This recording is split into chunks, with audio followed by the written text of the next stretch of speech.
everyone, and welcome to Serpente Sunday for December 12th, 2021. I'm Lori with Behavior Education, and I'm here at Spirit Keeper Equine Sanctuary on Saturday night before this airs doing some chores. I just brought the dogs in and fed them, getting ready to thaw some rodents to feed some snakes. And I have a few snakes out exercising. In fact, Romana, the snake that belongs in here, is one of our Python regis, and she is out exercising on this tree.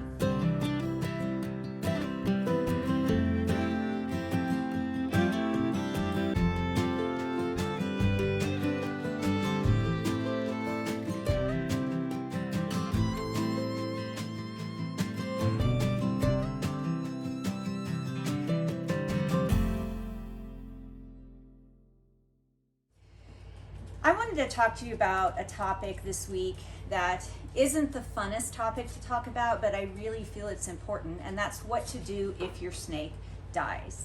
There are several things that you're going to want to consider if that happens. Everything from what are you going to do with the body afterwards, and how come it happened in the first place, and if you want to find out why the snake died or not, and how you're going to go about doing that. And that's what I want to talk about in this week's episode. If it's possible, I always want to find out how and why one of my animals died, and that includes all of my snakes. Let's clear up the difference between what a necropsy and an autopsy is, because sometimes I hear those words misused. A necropsy is the investigation of why and how an organism died.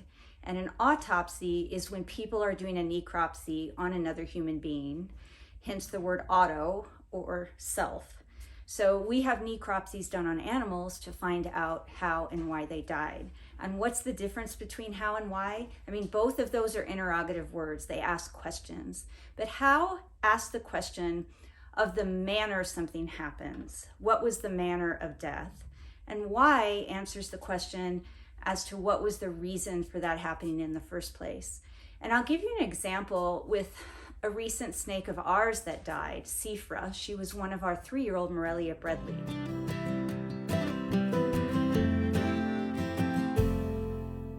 We had a necropsy done on her because she died suddenly.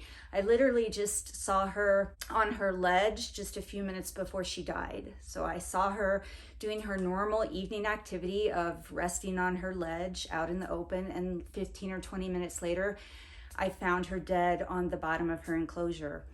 When we had the necropsy done, the question of how she died, she had an aortic aneurysm rupture in her heart. The manner in which she died was because her heart basically exploded. To answer the question of why that happened, the veterinarian had to do a little bit of further examination, and she determined that there was underlying heart disease. So Sephra had heart disease, which then caused her heart to rupture, and that's what caused her to die. So why is that important for me to know? And why might you want to know why one of your animals or one of your snakes has died? I'm going to answer those questions for you as soon as I check on Romana, who I have to keep a really close eye on because she's quite outgoing, and sometimes she leaves the tree and gets down in the windows. But I'll let you guys take a sneak peek at her because I see where she is right now.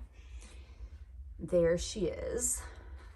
And I don't mind if she crawls around this area. I just have to make sure that she doesn't get down back there in the windows because I've had to get her from behind those window blinds before, and that's a pain. Well, as you can see, I had to retrieve Romana because she was climbing down behind these enclosures and behind the tree, and that's an area that I just don't think is safe for her. I don't think it's a good idea for her to go back there.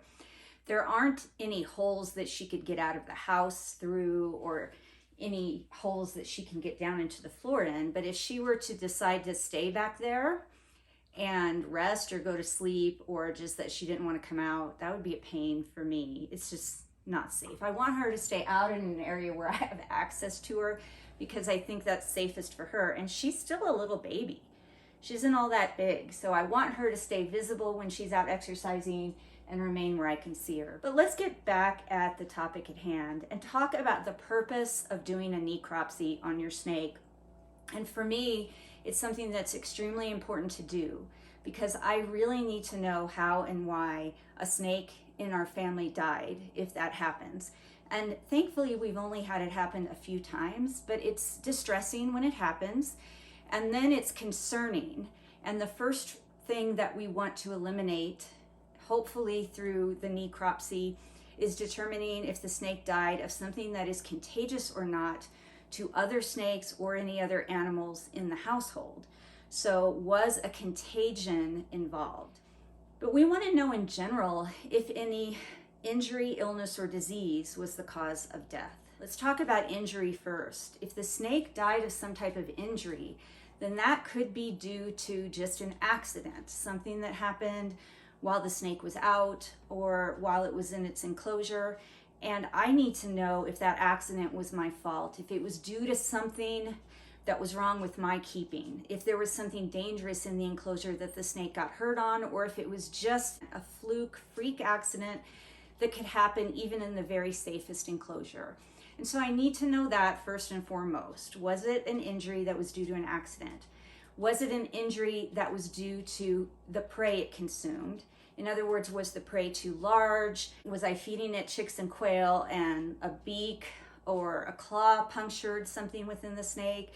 You know, that would be important for me to know, because these things are going to affect my future care of the rest of the animals in my family. If the animal died from an injury that could have been prevented, that's really what I need to know. I need to know if it was keeper error. Was it something I did because the environment was off? Did the snake just get outside of its ideal environmental parameters? I need to know those things, because if the snake died of some kind of keeper error, as hard as that is to swallow, I need to know that so that I don't have that happen again, so that I can correct that with any other snakes in my family.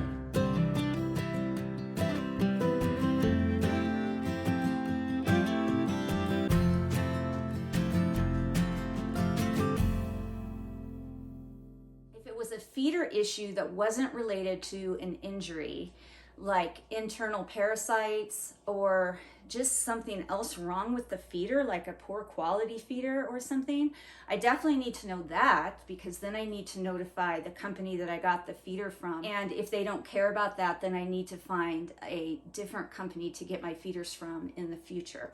And you guys will see that sometimes this happens with dog food recalls, where you'll read about a recall where a dog food manufacturer has had a whole batch of dog food that is harmful to the animals for some reason, and that gets recalled. If that's the case with a batch of feeders, I need to know that, especially if it caused one of my snakes to die. I need to know if the snake died of an illness, and an illness might be something like nidovirus or serpentovirus, python paramyxovirus, any kind of illness that the snake may have somehow contracted that could be contagious to other snakes.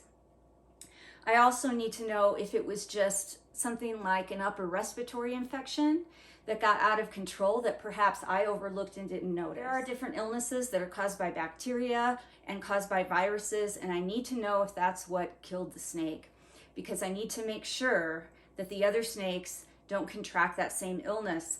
And if the snake died of a zoonotic illness, I need to know that, because that means that it can not only pass to the other snakes and other snake species that are in my family, but it could affect the dogs, the cats, the horses, and the humans in my family. So that's really important for me to know. If the snake died of disease, like heart disease, kidney disease, liver disease, cancer, some type of disease mechanism, it's important for me to know that as well, especially if that is a disease that could be heritable. Because if I have clutch mates or litter mates to that snake, I definitely want to keep an eye out for any signs of that same disease in the siblings. And then as a courtesy, I always want to let the breeder know. I don't breed, but if I was a breeder, those things would be very important for me to know. I would want to know if snakes I was producing had some disease mechanism going on that was likely to be heritable. And then if it was a congenital defect, I also want to know that for similar reasons. So for example, our carpet python, Rosalie, was diagnosed earlier this year with something similar to a vascular ring anomaly, and I've made a couple of videos about it. She was unable to swallow food after she grew to a certain age and size, and what had happened was the great vessel from her heart had wrapped around her esophagus and was constricting it, so she was unable to swallow. Now that is a congenital defect. That is a structural anomaly that she was born with. If she had died from that, if I hadn't taken her in for diagnostics when I started seeing her have issues, she would have died from that. So luckily we were able to find out about that structural anomaly through an exploratory surgery, and we were able to fix that, and she's still alive and with us, and she's back on solid food and eating, and hopefully that continues to go well. But had she died from that and we had a necropsy done, that is something that the vet would have been able to visually see when she examined the body. Well, if that's a congenital defect, something she was born with, it may just be a random fluke, a structural anomaly that happens 1 in a million times. But sometimes those things are heritable, which means that those same parents, if bred again, could pass that anomaly on to other offspring. And then I have clutch mates of Rosalie's here, so it's definitely something that I should be keeping an eye on for any signs of that anomaly in her sibling. Now let's discuss some other reasons why it's important to know why your snake died. If it was due to some type of bacteria, virus, or an ectoparasite or an endoparasite. Ectoparasites are those parasites that are going to be on the outside of your snake's body, like snake mites. And endoparasites are going to be those parasites that you're not going to be able to see, but that are affecting your snake internally. Those could be things like pinworms or hookworms or any other parasitic organism that would live inside your snake. If the snake died because of a bacteria or a virus or a parasite, it's important to know which one, because the veterinarian or the lab that did the lab testing is going to be able to tell you what is going to work best to combat that on things like surfaces inside your enclosure, how to prevent that from getting to your other snakes. And so let's talk a little bit about the different disinfectants that we keep here. We keep gallons of concentrate on hand, such as Rescue, chlorhexidine, isopropyl alcohol, food-grade hydrogen peroxide. We keep gallons of bleach on hand. We keep regular over-the-counter surface cleaners, dish soap, glass cleaner, and then I really like the Rescue wipes because those come in a big container just like baby wipes, and they're easy to pull out and disinfect surfaces with.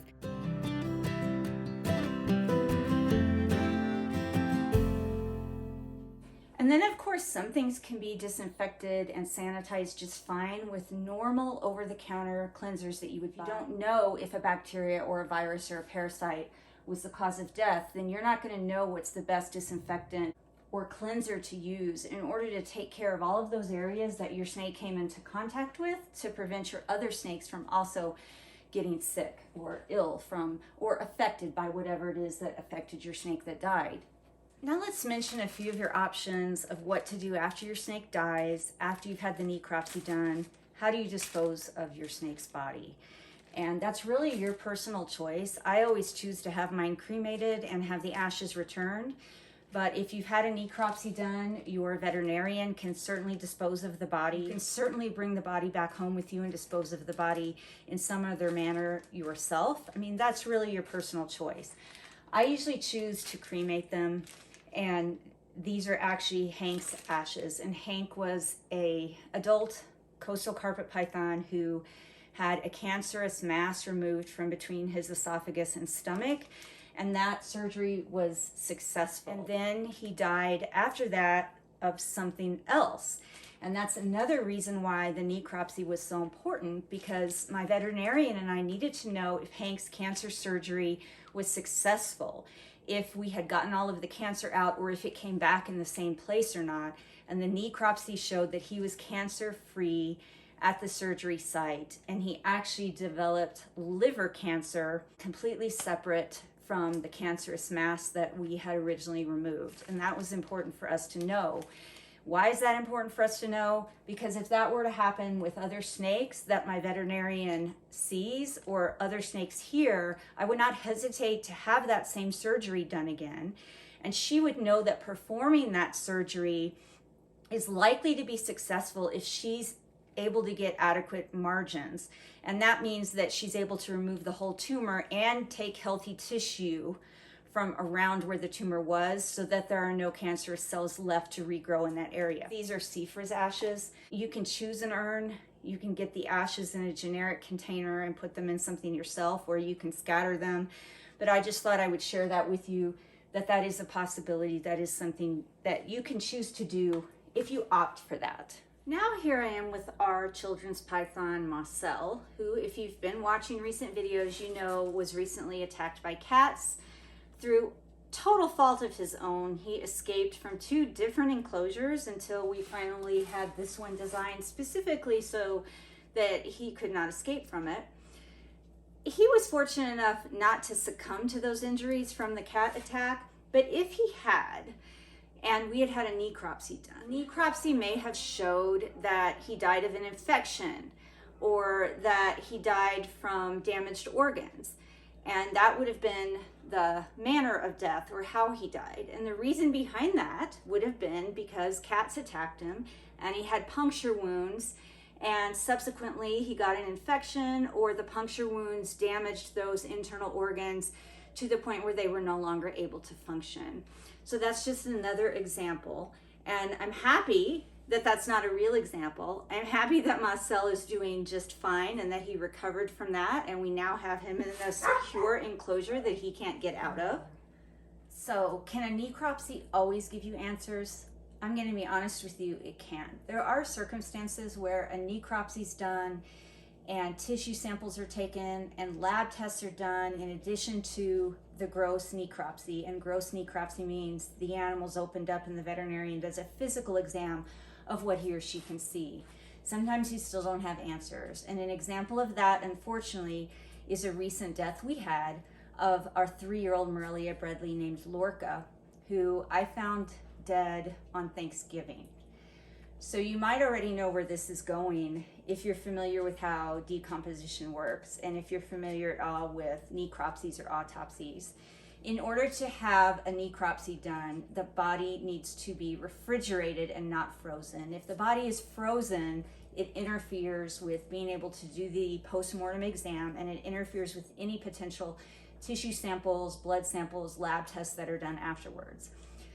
Lorca had been in an ecdysis cycle, so he had been in blue, he had been in a shed cycle, and I wasn't checking on him every hour or 2 like I do most of the snakes, because he was in shed and I expected not to see him, so I was checking on him maybe once a day.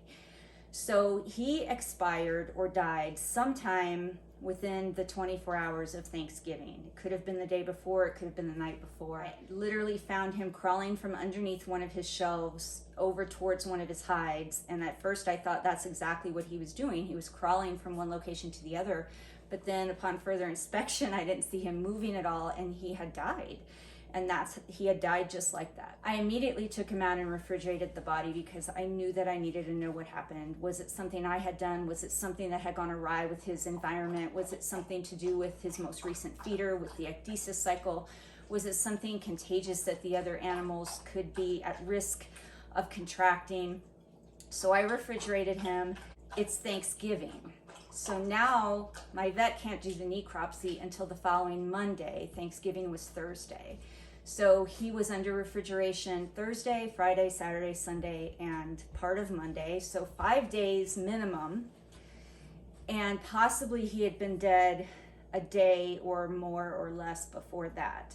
And before I found him, he was in his enclosure under heat. I had his heat basking lamp on. I had his heat mat on. He had access to all of that stuff because oftentimes they will seek out extra heat or more heat than usual when they're shedding. The body was so decomposed by the time the necropsy was done that other than telling me that the cardiovascular system looked healthy, she couldn't tell me if there was liver disease, kidney disease, cancer somewhere in the body.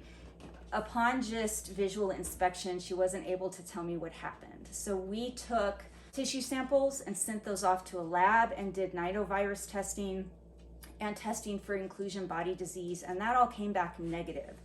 So that was some peace of mind to know that he didn't have something like inclusion body disease or serpentovirus that the other snakes could contract, but I still don't know what was the cause of death. And unfortunately, there's no way to know that now. And that was just because of the timing of his death and the circumstance. It's not always going to give you answers to do a necropsy, but we had to try, and at least we were able, under that circumstance, to exclude some contagions that I was really worried some of the other snakes in that room could have been exposed to. Everybody, thank you so much for joining me this week for another edition of Serpente Sunday. I know this wasn't the most pleasant topic this week, but I really think it's an important one. And there's a lot more to consider than maybe you've thought about before. And if it's your only snake, then maybe some of these considerations don't really factor into your decision making.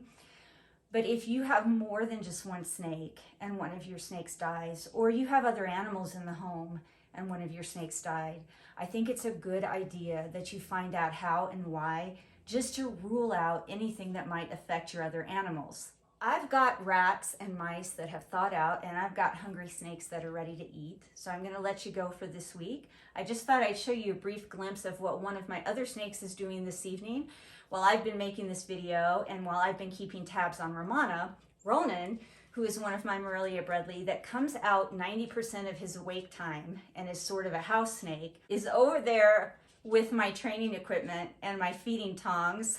Even though he's not getting fed tonight, he's found the area where the training equipment and the feeding tongs are, and that's actually not unusual for him.